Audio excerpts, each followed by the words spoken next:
Hey guys, today's video is going to be me trying to remember everything that I added in this. I believe in the last video I introduced the possession mechanic, allowing me to take control of the different characters. We have that, works as intended. So what I've gone and done for this patch, for not this patch, this update, is I've created a whole new section here to play around with uh, more unique mechanics. Trying to go down my list of things that I've written on paper. Want to get rid of this paper, right? Do all these mechanics. So this is probably going to be the area where I do the bigger mechanics. And to start, what I've done is I've created a second version of the bow with, let's see, six or seven different arrow types. And then, so this would be the original bow, which currently does not have an arrow attached to it, because that's using a bow V2. So I lied.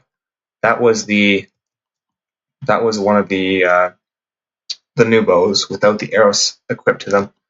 This bow here is the second version of the bow, which has a whole list of arrows you can actually cycle through and switch which one you want to use.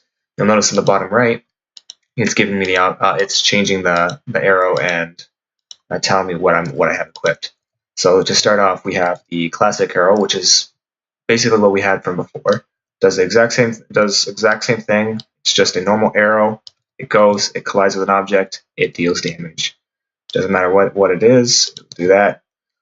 For the first new arrow, we have the repulsion arrow, which is actually inspired from a little bit from TF2's Pyro Air Blast, with the intention of shooting objects away from a center point, or shooting on objects away from the point of impact. So what this does is it actually applies an explosive force to rigid bodies within a certain radius, knocking them away. The next one does the opposite. It pulls objects, rigid body objects, that are around it to a center point, which could be very useful for combining with other types of arrows. And then from there, we have the bounce arrow, which is basically Hanzo's old attack. I can't remember if it was his. I can't remember which attack it was, but the bouncing arrow, which will bounce off an object. Currently 3 times. I can set that to whatever I want, but yeah, bounces off. You can do whatever you like with that. Just play around with it. Idea is maybe have like a corner object here that you could bounce off of, and then another corner that comes back down. You can do lots of things with that. You see it's still bouncing. The next arrow is called the arrow rain arrow, which is essentially just a hail of arrows. So what you do is you fire it up in the sky, and there's a timer attached to it, which will spawn a large number of arrows after the timer expires. As you can see, it deals massive damage. And then the second thing is, because it's on a timer, what I have it doing is if it hits a target before it has a chance to actually detonate, it'll just behave like a normal arrow. So shoot that, it will not explode. I can shoot up like that, it will explode because I gave it enough time to fire. And then I can go all the way back here, just shoot up the arrow rain, and I should fall and hit that Jeep there. Ooh, did we miss? We didn't get enough arrows to actually kill it, but so that'd be 1, 2, 3, 4, 5 arrows connected. That's a still good amount of damage. That's about 500 damage, I believe.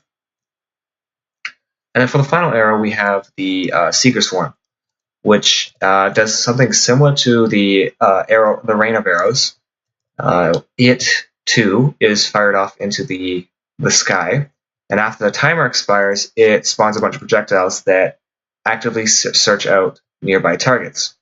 With currently right now it's going by a target tag, and it looks for the closest target tag near the point that the the Seeker is spawned, and we'll actively pursue it using limited angular rotation to try and direct itself towards it. Meaning that if I were to fire it behind a wall, it may end up hitting the wall, may not end up hitting the wall. It doesn't actively the Seeker doesn't try and avoid walls. It just tries to direct itself towards the enemy. So you can there is some counterplay to it. If someone fires a Seeker Swarm at me, and it's coming at me, I can hide behind a wall and it will hit the wall instead. See if I can convince it to. No, I don't think it's pretty difficult to try and convince that to fire off. There we are. So notice a couple of those hit the wall, but they do go over for the most part. But yeah, you can fire off a couple of these. We'll seek out the enemy on their own, and yeah. So that's the first. That's the first things from my list of my large list of written mechanics that I wanted to play with. I want to work more with this repulsion technology to blast things away, as well as try and replicate a similar effect to the Pyroblast from TF2. So I can have let's say a rocket coming towards me, and I can reflect it back at the target. Something along like that is what I'd like to try and do. I'm also thinking I have on my list here Tesla effects. So I'm thinking I'm going to try and create like an arrow here to I don't know, chain target or periodically damage targets in the area. I'm not sure. We'll figure out. We'll figure out something with the Tesla. Toxic smoke, something like that. Gravitational arrow, I think, is basically as it is. Just pulls things towards it. I gotta test it on myself as a player to see if I can break out of it or if I'm stuck there. Arrow rain, I want to play around with it because it's not quite where I want it to be at yet. It just spawns a bunch of arrows above it. I don't want it to behave a little differently, but right now this is where we're at. And the Seeker Swarm, well, yeah, it's pretty much doing what I want it to do. Seeker Swarm, I think we're just play around and not target dead objects, dead entities. Maybe have a button here that the bow can specifically decide on what target to go after, so the Seeker doesn't have to decide it for itself.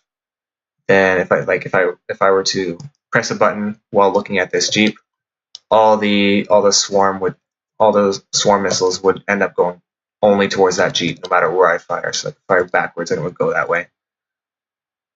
But yeah, so that's where we're at now. Next up on my list is probably going to be playing with some tether mechanics similar to, what was it called? What game was it? Oh, jeez, I can't remember. Can't remember the name of the game. But some grappling mechanics and tethering mechanics to try and chain things together and propel myself up blocks without using jumps. Other thing is the air blast effect from TF2 that I want to try and replicate. Maybe try some flashbangs. We'll see about that.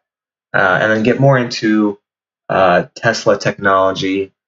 Maybe try a railgun so that the projectile will actually push the object with it and go through it. If the rail stick goes through the object and hits another object directly behind it, it'll force attach the two together. Maybe not. That might be too weird. But yeah, we're just going to be playing with some mechanics. Try and trim down my my list so that I can start working on other things that come to mind. The list comes first because I want to get rid of all this paper. And yeah, so thanks for watching.